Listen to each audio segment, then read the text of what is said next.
Welcome to Bleed Blue, the SWOSU Athletics podcast, bringing you interviews and insights from around Southwestern Oklahoma State University. So this year I'm just taking every game and I'm just playing my heart out and just trying to put my best foot forward on the floor because that might be it. You never know.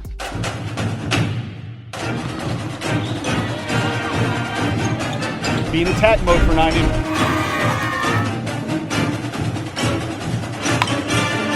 Southwestern get behind this Cowboy. Looking here.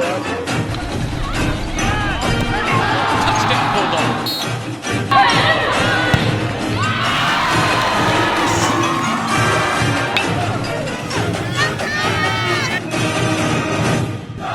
Around here, we bleed blue. Now here's your host, Hailey Tucker. Welcome back, Bulldog Nation. It's a new year and a new SWOSU Athletics podcast, Bleed Blue. I'm your host, Hailey Tucker, with a very special guest here today, and Lady Bulldog basketball player Tabor Beer. Tabor, how have you been? I haven't seen you in so long. It's good to see you.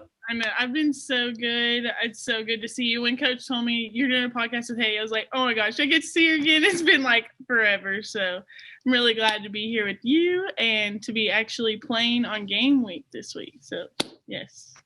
And that was going to be my first question. You know, this has been such a crazy year. You had to go without basketball for a long time. I've talked with coaches and you guys have been practicing nonstop. So how has that been for you? Yeah, it's been hard. I think it's been hard to be able to keep the excitement with basketball because all you do is practice and rep. But I think it's also just made us more better with our fundamentals, just really honing in on stuff that you don't really get to do sometimes when you go right into season. Maybe you just practice for a little bit here and there. But yeah, that's been good for us. But overall, it's just been kind of sad because we haven't had a game yet. But it's been amping up here these last couple weeks with practice. And so I've seen a change in a lot of us just being really excited and really eager to step on the floor. So I think it'll be really fun to see us play on Thursday. And many people don't understand how hard a Coach Music and Coach Anderson practice is. So having only 11 girls this season and having to do those practices for months on end, how good of shape are you guys in right now? We are in really good shape. I will say that. That's one thing.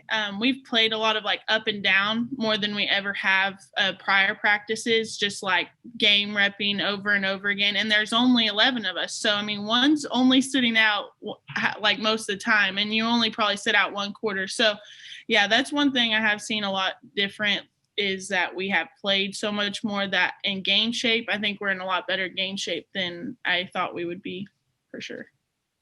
And, it's game week. This week, you finally get to step on the court. But I want to take you back just a little bit to, you're in March. You guys make the tournament. You're going to the Central Region tournament.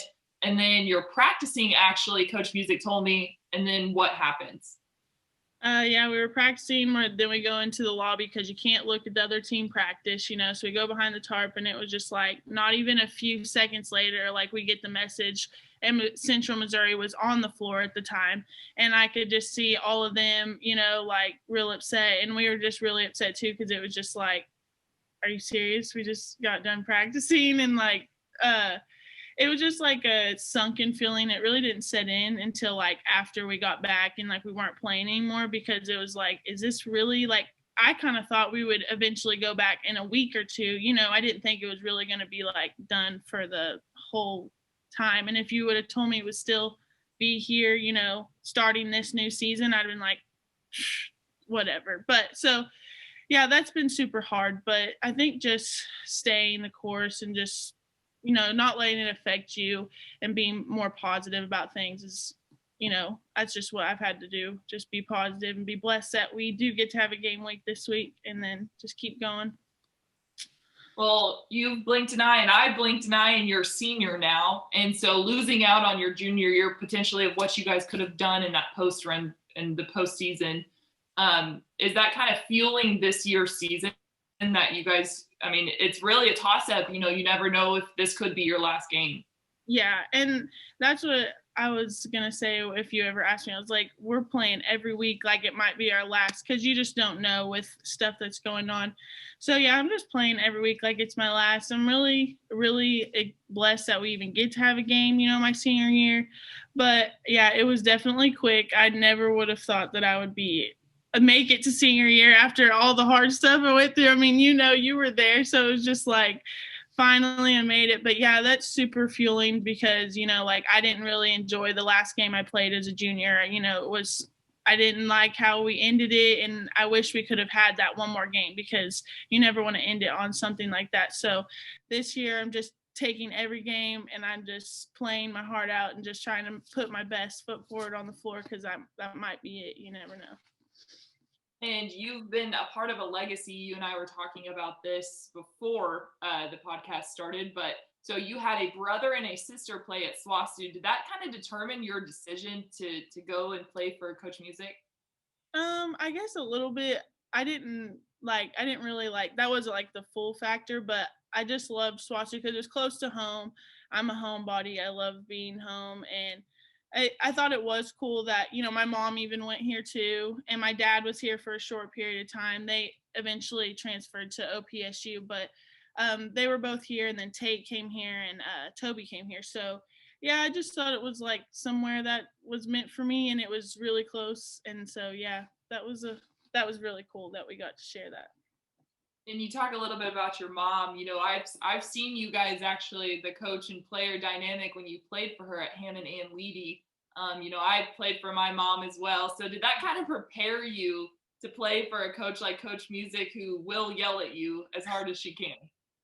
Yeah, I mean, I guess in a way, because it was just kind of like I knew she was just going to be as hard as me as my mom was going to be, and so I was a little bit prepared for the little digs and a little to like fuel your fire or whatever. So I like the fact that they're both very similar in the ways that they'll let you know what you're doing wrong right then, and they'll let you know quick. But yeah, I think it helped. Just strong, at least, like stay mentally tough.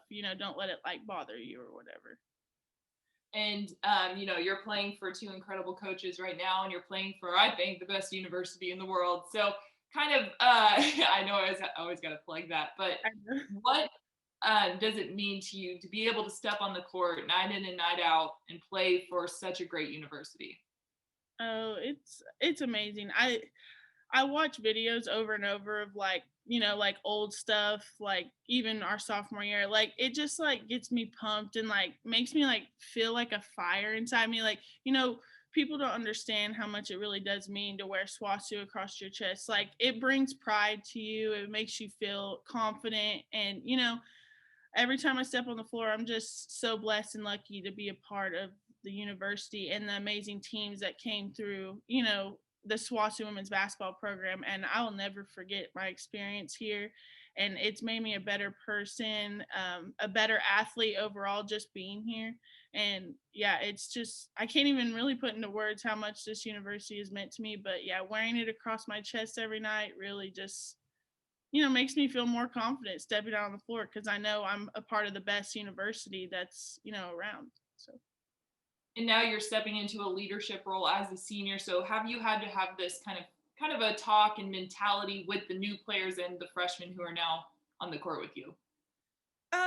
Yeah, I think just being positive this season has been a big leadership role. I think you just have to walk in every day and be positive and just be like, we're going to get through this and we're going to get through it together, because it's been hard, like I said, practicing every day and coming in with a mentality like, oh, we're going to bust it every day, because we've been practicing for just months, right now. So I think that's just been something that's really important, just coming in every day, being positive, ready to work hard, and just like that's what I've tried to do, because these girls here, they have all the talents in the world, so they don't need any of my help with that. They do with their own really well. So just being there, being positive for them, helping them through, having to practice every day, because I know it's not as fun as well. So I think that's just what I've tried to do mostly. Well, now I'm going to transition into talking about what you're most known for, is being Big Shot Beer. I know you love talking about this, but the shot in the Central Region tournament, the semifinals, and against Central Missouri, walk me through. I want you. I don't even know if you know the entire play, but just walk me through what happened there. Well, I do remember this. I remember going to the timeout with all of us, and who was in at the time? It was you, Hayden, and then me, Spurley, and Bethany. And I was like, Coach, you want Hayden to bring you want Hayden to bring the ball up, because like they're gonna be really guarding Hayden and Hailey. And I knew that. I was like, one of us three is gonna have to take the shot. I better be ready. I just better be ready.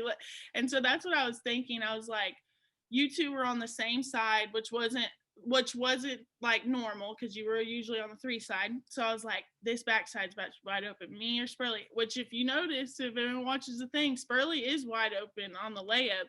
I guess we just didn't see her, but as soon as you picked it up and I saw it go by, I was like, okay, Taylor, just get ready to shoot. Just get ready to shoot. You gotta shoot it. But yeah, I think just knowing that, when you have 2 players like you and Hayden that we had, I knew y'all were going to be super sandwiched, and that, we were going to have to take the shot. And I was ready. I was confident, and I was like, I'm going to do this for them, because they do a lot for us. So I was like, you better drain it, Taylor.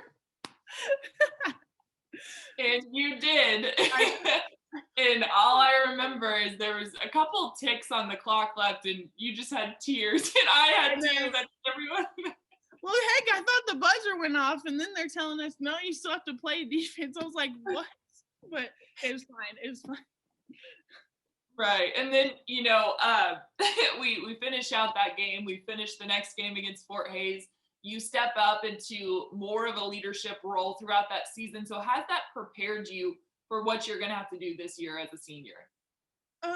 Yeah, I think just like I said, just watching, like as a underclassman, you learn from your upperclassmen, and you and Hayden set the bar really high, like we've talked about, and we learned from you guys, just watching and just learning as we went on. So yeah, I took everything that y'all, left that year, and I've just tried to continue to do that.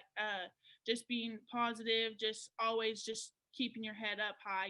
Things aren't going to go your way a lot, but just as long as you keep pushing forward and you're always there working hard, that gets you a long way. So, yeah. And this is kind of a personal question for me, but I texted Coach Anderson to make sure she was sitting down in practice, because she's almost going to have a baby here soon. Yeah. So how has that been playing for a coach who I played for them when they were both pregnant? So good on you. But how has it been playing for Coach Anderson now that she is pregnant?